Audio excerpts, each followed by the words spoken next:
Hello, this is Willie with the Basement Kings here. We are in Allen, Oklahoma, and currently we're about to start a basement.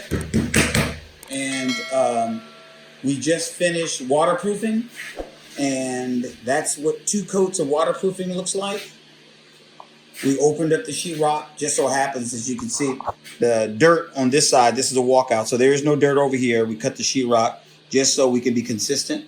But over here is where the dirt stops at the top, right here.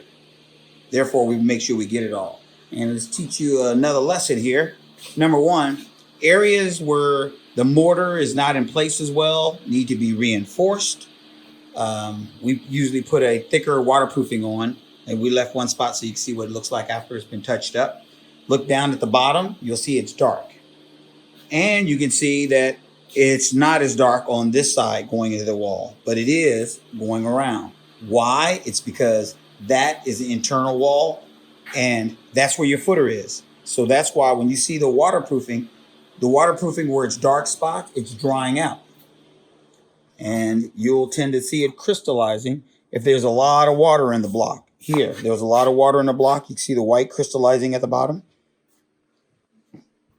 And you can see how it's been reinforced here down at the bottom.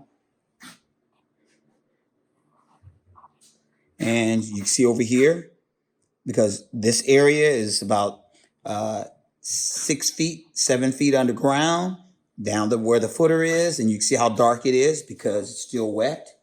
The wettest part of this basement, where it was leaking the most, was in the back corner. As you can see, it's been waterproof, and you can see it's still dark because the waterproofing will suck it dry, and it'll begin to crystallize and turn white. This was the worst room in the house. So we put an extra coat in here and then touched up all the weak areas.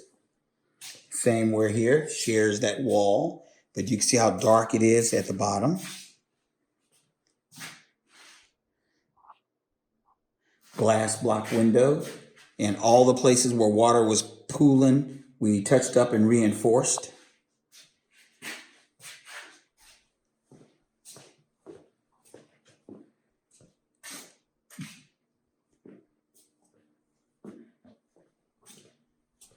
And this is where the air conditioning equipment is. And it is now finished. And now it's about time for us to get ready to finish with our step 2, which is we tend to wrap the walls with vapor barrier. Makes your dehumidifier much easier to be able to control the moisture level in the room. And that is what our rows of vapor barrier is ready for us next.